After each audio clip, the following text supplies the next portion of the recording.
The sun hangs low over the Santa Monica Pier, painting the sky in shades of orange and pink. The sounds are familiar, the gentle crash of waves, the distant laughter of families, the cheerful music from the carousel.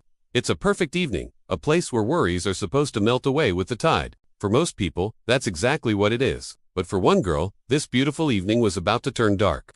She was sitting in her wheelchair, a pastel hoodie pulled up against the cool ocean breeze. She was just trying to enjoy the view, the same view everyone else came here for. That's when they appeared.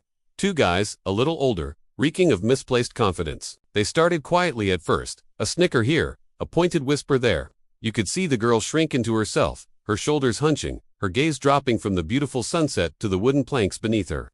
The whispers grew louder, more pointed, turning into taunts. The cheerful noise of the pier seemed to fade into the background, replaced by a tense, uncomfortable silence that was spreading around them. People started to notice. They'd glance over, then quickly look away, unsure of what to do, caught in that familiar paralysis of not wanting to get involved. The girl's knuckles were white as she gripped the wheels of her chair. You could feel her isolation, a small island in a sea of people. It was a heartbreaking sight, one person's peace being stolen, right out in the open. And just when it felt like no one would do anything, a different sound cut through the tension. The low, deep rumble of engines. It wasn't aggressive, just present. A group of bikers, men and women of all ages and backgrounds, parked their motorcycles near the pier entrance. They'd been on a sunset ride, but their journey was about to take an important detour. Walking onto the pier, they moved with a calm, quiet purpose. They saw what was happening. They saw the girl, cornered and alone. They saw the bullies, feeding on her fear. And they saw the bystanders, frozen and uncertain. Without a single word, one of the bikers, a woman with a kind but firm look in her eyes, walked over. She didn't confront the bullies. She didn't raise her voice. She simply stood beside the girl's wheelchair, a silent guardian. Then another biker joined her, standing on the other side, and another, and another. They formed a loose, protective circle around the girl, their bodies creating a living barrier. They weren't there to fight. They were there to stand. They faced outward, their backs to the girl, a clear, unspoken message to the bullies. Not here. Not today. They just stood there, a quiet wall of leather and solidarity. They didn't need to say a thing. Their presence was a shout. The bullies faltered. Their smug grins faded, replaced by confusion, then annoyance. Their audience was gone. Their power evaporated.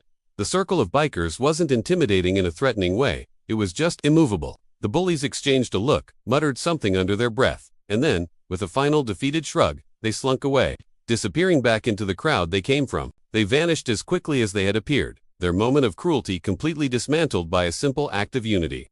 The tension on the pier broke like a fever. You could almost hear a collective sigh of relief. With the bullies gone, the bikers turned inward. The woman who had been the first to stand with the girl knelt down, her helmet tucked under her arm. She spoke to her softly, her voice gentle and reassuring. "Are you okay?" she asked. The girl, who had been staring at her lap, finally looked up. Her eyes were filled with tears, but for the first time that evening, a small, fragile smile touched her lips. She nodded. That simple gesture opened the floodgates of kindness. A woman from the crowd stepped forward and offered the girl a bottle of water. An older man came over and told a light-hearted joke, trying to make her laugh. A family with young kids gave her a thumbs up. The invisible walls of bystander apathy had crumbled. The space that was once filled with tension was now filled with warmth, with connection, with humanity.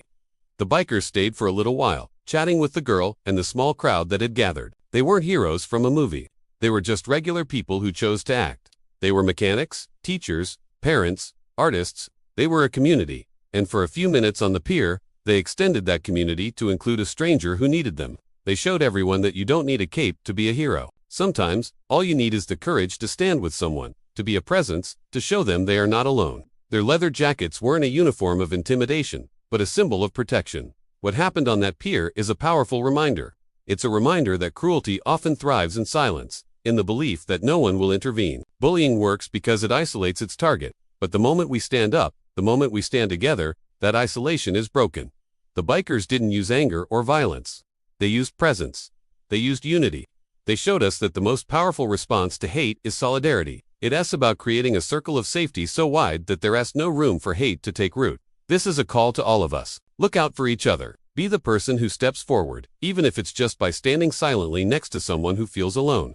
Let's make our communities, online and in the real world, places where everyone feels safe, respected, and included. Let's be the bikers. Let's create a world where no one has to face the darkness alone. It starts with one person deciding to act, and it grows from there. Inclusion is our strength. Let's stand up and stand together. Thank you so much for watching. If this story moved you, please consider liking the video and subscribing to our channel for more content that celebrates the power of human kindness. Share this message, and let's keep the conversation going. Stay safe and be good to each other.